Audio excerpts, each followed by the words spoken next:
उत्तर प्रदेश की 10 विधानसभा सीटों पर होने वाले उपचुनाव में अखिलेश यादव को पटखनी देने के लिए सीएम योगी ने कमर कस ली है।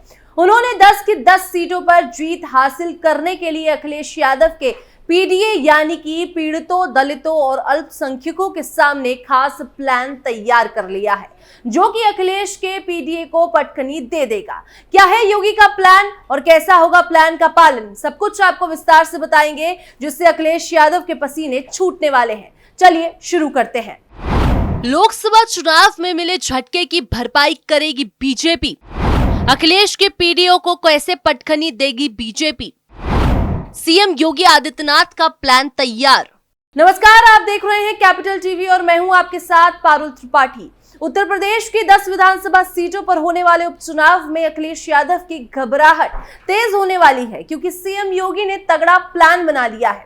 उन्होंने 10 के 10 सीटों पर जीत हासिल करने के लिए अखिलेश यादव के पीडीए के सामने खास प्लान तैयार कर लिया है, जिसके जरिए वो जनता तक पहुंचकर लोकसभा चुनाव में मिले झटके की भरपाई करेंगे। उपचुनाव के लिए सीएम योगी का खास प्लान तैयार। सीएम योगी आदित्यनाथ का ये खास प्लान है SS यानी संवाद और सौगात। मुख्यमंत्री ने संवाद और सौगात प्लान के जरिए ही बीजेपी के लिए उपचुनाव में जीत की जमीन तैयार करनी शुरू कर दी है। सीएम योगी विकास, संवाद और साथ के जरिए उपचुनाव को साधने की कोशिश में है। क्षेत्रों में पहुंचने से पहले मंत्रियों की टोली जनप्रतिनिधियों के साथ संवाद के जरिए उन इलाकों के मुद्दों और जनता के मूड को भी टटोल रहे हैं। पीडीए का मतलब केवल परिवार और विकास। भाजपा नेता अवनीश त्यागी ने कहा कि जनता समझ चुकी है कि पीडीए का मतलब केवल परिवार का विकास है और कोई इससे अलग समाजवादी पार्टी को सूझता है, ना अखिलेश को सूझता है। समाजवादी पार्टी ने सीएम योगी के इस प्लान पर तंज कसा और कहा कि इससे बीजेपी को उपचुनाव में कोई फायदा नहीं होने वाला है। समाजवादी पार्टी चाहे कुछ भी कहे, पर सीएम योगी आदित्यनाथ ने तो तगड़ा प्लान बना लिया है। इसी के साथ आपको अखिलेश यादव का प्लान भी बता देते हैं, जिसको मात देने के लिए सीएम योगी ने दांव चल दिया है। अखिलेश का पीडीए के साथ यूथ की गुगली वाला प्लान। समाजवादी पार्टी उपचुनाव के टिकटों के बंटवारे में इस बार यूथ पर ज्यादा फोकस कर रही है। जातीय समीकरण के साथ साथ क्षेत्रीय और भौगोलिक समीकरण को भी तवज्जो दे रही है।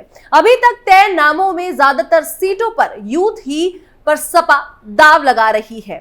कटहरी, कुंदरकी, मिल्कीपुर, खेर और मुंझनपुर में युवा ही सपा का चेहरा होगा। हालांकि इसमें से अधिकतर जीते हुए सांसदों के परिवार के ही सदस्य हैं। लोकसभा चुनाव में जीत के सिलसिले को बरकरार रखने के लिए अखिलेश यादव कोई कसर नहीं छोड़ना चाह रहे हैं। अब उन्होंने पीडीए विस्तार की पृष्ठभूमि में यूथ कार्ड खेलने की तैयारी शुरू कर दी है। इसमें प्रत्याशी युवा तो मुद्दे भी युवाओं से जुड़े हुए होंगे।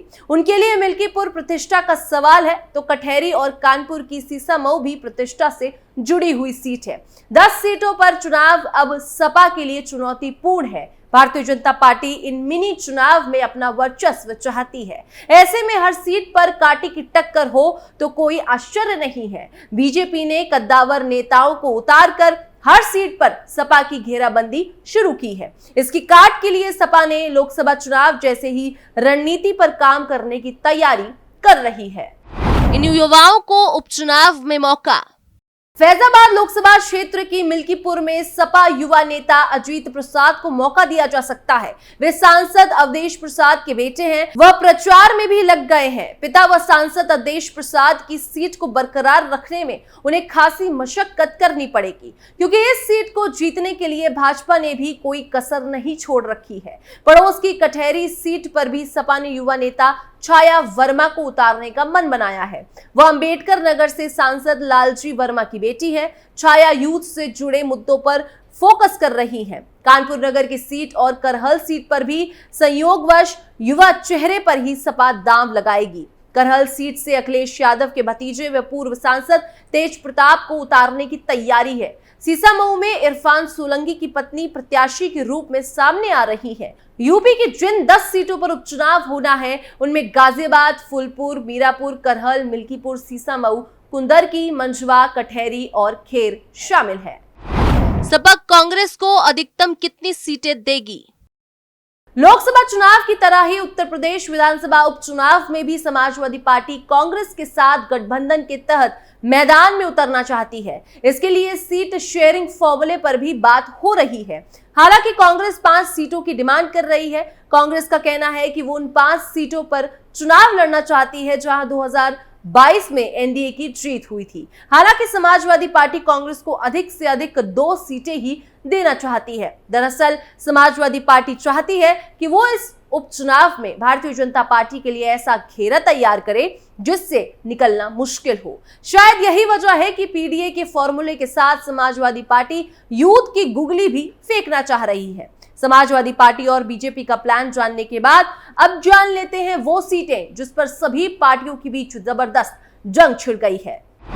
उत्तर प्रदेश विधानसभा उपचुनाव में यह है सबसे अहम सीट। सपा और भाजपा के बीच दिख रही कांटे की टक्कर। उत्तर प्रदेश में 10 विधानसभा सीटों पर उपचुनाव होने वाले हैं, लेकिन सबसे ज्यादा चर्चाओं में 2 सीटें नजर आ रही हैं। वो है अयोध्या जिले की मिल्कीपुर और अंबेडकर नगर की कटहरी विधानसभा सीट। वास्तव में इन दोनों सीटों पर भारतीय जनता पार्टी और समाजवादी पार्टी की मैं की लड़ाई हो रही है। एक तरफ समाजवादी पार्टी ने जहां पूरी ताकत झोंकी हुई है, वहीं दूसरी तरफ इन दोनों सीटों की जिम्मेदारी खुद मुख्यमंत्री योगी आदित्यनाथ ने संभाल रखी है। मुख्यमंत्री योगी आदित्यनाथ इन दोनों सीटों पर न सिर्फ नजदीक से नजर बनाए हुए हैं, बल्कि यहां का दौरा भी कर चुके हैं। समाजवादी पार्टी इस बात को चाहती है कि उपचुनाव में भी ये दोनों सीटें उसके पास बनी रहे। लोकसभा चुनाव में अयोध्या हारने का बदला लेगी भाजपा। फैजाबाद लोकसभा सीट हारने के बाद भारतीय जनता पार्टी चाहती है कि इस उपचुनाव में मिल्कीपुर विधानसभा जीतकर अपने दर्द पर कुछ न कुछ मरहम लगा ले। शायद यही बड़ी वजह है कि भारतीय जनता पार्टी के संगठन और बड़े नेता लगातार मिल्कीपुर पर न सिर्फ नजर बनाए हुए हैं, बल्कि पूरे शबाब के साथ इस सीट को जीतने का जुगाड़ लगा रहे हैं। इस बात में कोई शक नहीं है कि समाजवादी पार्टी अगर इन दोनों सीटों को हार जाती है तो उससे भारतीय जनता पार्टी का उत्साह काफी बढ़ेगा। वैसे जाति समीकरण को जब हम देखते हैं तो भारतीय जनता पार्टी के लिए मिल्कीपुर और कटहरी की राह आसान नहीं दिखती है। सपा तीसरी बार कर रही समीक्षा बैठक।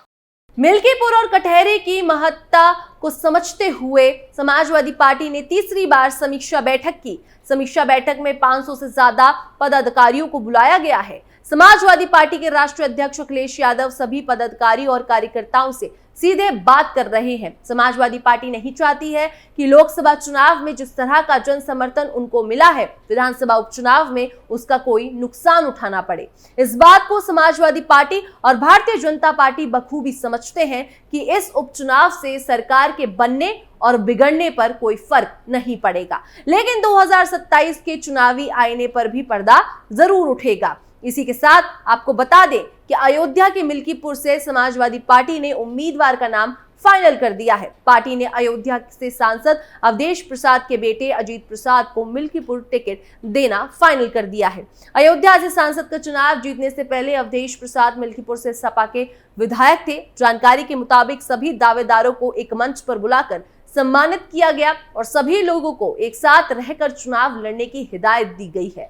बताया गया है कि आनंद सेन यादव भी खुलकर प्रचार में शामिल होंगे। दूसरी तरफ लोकसभा चुनाव में निराशाजनक प्रदर्शन के बाद विधानसभा की 10 सीट पर होने वाले उपचुनाव में भी भाजपा को विपक्षी गठबंधन इंडिया से ठीक ठाक चुनौती मिल सकती है। उत्तर प्रदेश में 9 विधायकों के सांसद चुने जाने और कानपुर नगर के सीसामऊ विधानसभा क्षेत्र के विधायक को आगजनी मामले में 7 साल की सजा सुनाई जाने के बाद रिक्त हुई 10 सीटों पर उपचुनाव होने हैं।